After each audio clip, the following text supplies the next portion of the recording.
আসসালামু আলাইকুম, সবাই কেমন আছেন? আলহামদুলিল্লাহ, আমিও ভালো আছি। আজকে হলো দেবরের বিয়ে, তাই এখানে দুপুরবেলা মেহেন্দি বেটে তারপর গোসল দিয়ে গায়ে হলুদ তো দেওয়াই হয়নি, শুধু শুধু মেহেন্দি আর হলুদ বাটা হয়েছে। তারপর গোসল দিয়ে ভালোভাবে রেডি হয়ে গেছি। 3টার দিকে বিয়ে খেতে যাব, মানে দেবরের বউ আনতে যাব। ওদিকে জামাইও রেডি, তারপর এদিকে সবার জন্য ওয়েট করতেছিলাম। আর মাত্র আমরা 9 জন মিলে বউ আনতে যাচ্ছি, মুরব্বি ছাড়াই মাত্র। এটা বাবা যায়, এটা কীরকম ধরনের বিয়ে, একদম যেমন পোলাপানে বিয়ে করে নিয়ে আসতেছে পালাইয়া, এরকম ধরনের একটা বিয়ে না, এটা ঘরোয়া পরিবেশে বিয়ে, একদম সাদামাটা। তারপর এদিকে চলে আসি, আর দেখেন মানুষেরা যায় উপরতলা আর আমরা যাচ্ছি নিচের তলা, মানে নিচের দিকে বাসা, উপর থেকে নিচে নামে সিঁড়ি দিয়ে। তারপর বাসাতে চলে যাই, বউদের এখানে চলে আসি সবাই। আমরা মোট 9 জন আসছিলাম বউ আনতে।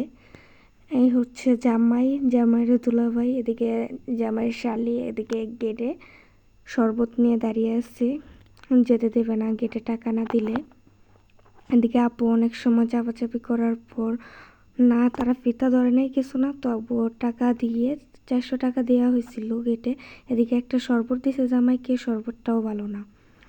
বাচ্চা ফুলাফান ফাইজলাম করতেই পারে, বাচ্চা হলেও মানা যায়। আর এই ছোটো মেয়েটার নাকি বিয়ে হয়ে গেছে।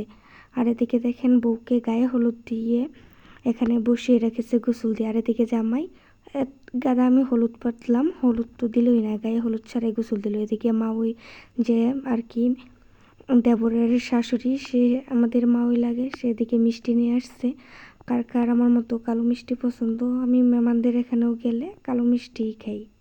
এদিকে আপু বসে পড়ছে বউকে সাজানোর জন্য, আর কি কি জিনিস নিয়ে আসছে তা বউকে দেখাচ্ছিল, এবং কি যারা ছিল তাদেরকে দেখাচ্ছিল।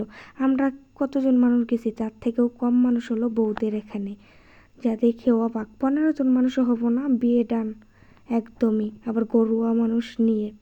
তাহলে বুঝেন ঘরোয়া পরিবেশে খাওয়া দাওয়া যা কিছু সব কিছু। আর এটা হলো বউর ফাইনাল লুক, বউটাকে সাজিয়েছে বউয়ের আর আমার ননদ লাগে আর কি, বউয়ের যেই ছিল বোন হবে জেওয়াস, সে সাজিয়েছে। বলেন তো কেমন হয়েছে বউকে? আর ছেলে মেয়েকে খুবই মানিয়েছিল, তাদের জন্য দোয়া করবে।